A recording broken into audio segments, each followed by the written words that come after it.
So being the PC candidate is a job that I'm going to take very seriously. The people of District 18 deserve an MLA that will be a strong voice for their concerns in the PEI legislature, and I firmly believe that now is the time for change. I've been talking to people in the area, and most are telling me they are unhappy with the GIZ government. They're sick of the blatant mismanagement of tax dollars, the wasteful spending, broken promises, and unfortunately some poor decisions that are being made. They want a representative that says what they mean, means what they say, someone who will be accountable for the actions that are being taken, someone who isn't afraid to give a straight answer. A person who will admit if they make a mistake and take swift action to correct the problem. They want someone who will work hard to understand the details behind the issues and use some common sense to find the best solutions to the problems that face us today. And this is exactly what I want too. And as your candidate, I believe that we can win this election and make this a reality.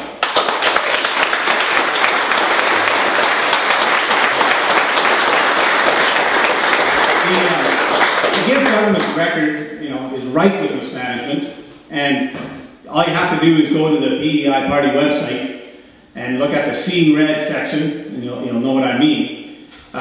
Just to highlight a couple of areas, it's pretty obvious we have a doctor shortage on PEI. That's no secret. And doctors are highly educated professionals, and they're used to calling their own shots.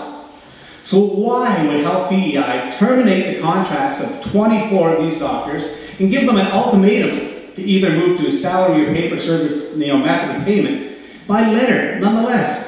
It doesn't make sense. It makes more common sense, to call them up, meet with them, and find out the best way to transition them to new payment terms. Isn't that common sense, But the biggest criticism that I'm hearing is that it took too long for the Minister of Health, to respond.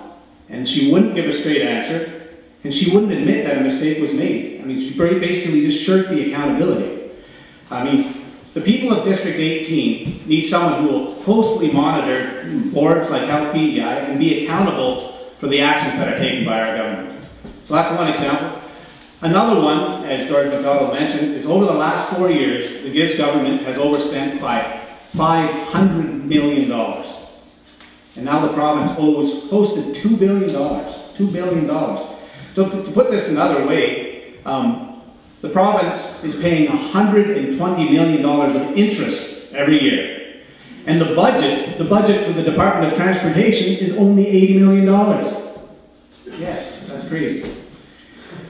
Is that fiscally responsible? Well, I think not. And can it be fixed? The answer is yes. And I look forward to working with Olive Crane and her caucus to show how a progressive conservative government can turn things around. And I tell you, a good starting point is to stop wasting money on things like $3 million hills and border. I'll tell you that.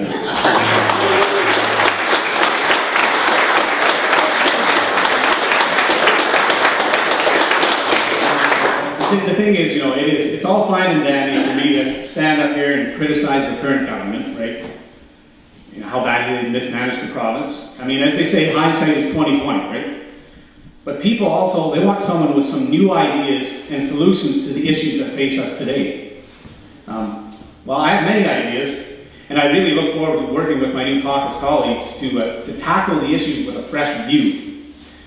Now, I'm an IT professional and a web developer, so naturally that's an area I think about a lot. And I think one area that we need to leverage better on PEI is the internet. It truly is a gateway to the rest of the world. It's a place to market and sell all of the products and services that are made in our island. And it's an amazing communication tool, both on and off the island. We need to embrace the internet and pool business resources together to create a substantial presence. It's too costly for each business to try to do this on their own. And we made a good start with tourism, but the internet changes rapidly, and we need to take this farther. Especially on the social media front, and we need to expand this to all industries, not just tourism. And government can help by offering more and better training and incentives to do this. I mean, I already see businesses taking the initiative on their own. Like, just today, the New Glasgow lobster suckers, for example, they posted messages to Facebook and Twitter. It said something like, nothing to do on a rainy day, come to New Glasgow. And you'll find it hard not to buy something at the toy factory. And the preserve company always has free samples of their jams. And of course, you can sit back and enjoy the view while you dine with us. Why not come to New Glasgow? And they also created a Facebook page for the community of New Glasgow. Now, I know a lot of you are looking at me with, like I have two heads right now. But this is where we need to focus our energy, because this is the future. And people are grabbing it right now and they're taking that initiative. We need to support them. Now, the other thing is, high-speed internet allows for private information exchange and things like video conferencing, which are, just now coming into being. I mean, they're offering fiber optic connections to the doorstep now, in Charlottetown and Summerside. We need to get some of that out here in the rural areas. The fiber optic backbone runs through our communities, runs through our district. We need to tap into that. And why? Well, I believe we should look closely at how this could be used to improve our health services. There's a field that's known as telemedicine, brand new, innovative field. As a father of children that are 2 and 4, and Karen can verify this, we got a lot of bugs that come into our home. We feel children are sick, because everyone's are. And you always struggle as a parent. Do I load them up in the car and take them to the doctor? Our doctor's in Summerside, so that means a half-day trip. By the time you get them there and back, you're waiting in the office, and then most of the time, being the overcautious parents we are, all we get is a simple prescription anyway, and get lots of rest and they'll be fine in a couple of days, right? And there's a lot of cases like that. But just imagine if we could fire up our home computer, or go to one at a local clinic, and use a virtual private network to connect to the internet and get seen by the next available doctor in a pool of doctors that could be on or off island. I mean, even the doctors could be working from home for that much.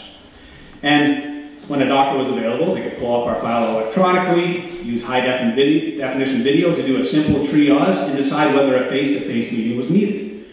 And, for all sorts of simple cases this could be used. Like, there's a lot of people have to go back and get their prescriptions refilled, or, sometimes they just have follow-up appointments.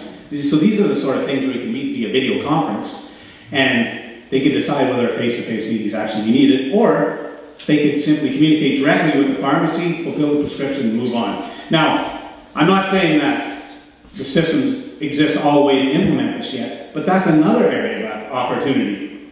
There's no reason why PEI can't be an innovative leader in developing telemedicine solutions.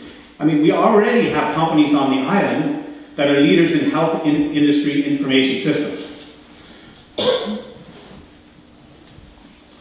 Like our leader, Olive Crane always says, she believes that hard work and persistence is the key to make anything possible. And here's a story that my father always tells that illustrates his point. Once there were these 2 frogs, and they decided they were going to have a race. So they were hopping along, I don't know, I think they entered a dairy barn, and there was this big pail of fresh milk with a big thick layer of cream on top. Well, wouldn't you know it? They hopped in, and both of them couldn't get out. Well, one frog panicked, swam as fast as they could and tried to climb the sides, soon succumbed, tired out, and drowned. But the other frog continued slowly swimming, paddling, and kept on and persisted, and soon some of that cream turned to butter. And when the pat of butter was large enough, it climbed up on top and it hopped right out of the pail and became a nice And the point is, it's when problems occur and times are tough that a person's true character comes through. When the going gets tough, the tough get going. And I assure you that I will work with vigor and determination to find the best solution, whatever the issues may be. I will actively seek input from all constituents in District 18, regardless of political stripe, and make sure these issues are brought to the government table with a strong voice. And I will be accountable for the results. So once again, my name is Brad Trivers, that's Rivers with a T in front. If the T was at the end, it would be Rivers.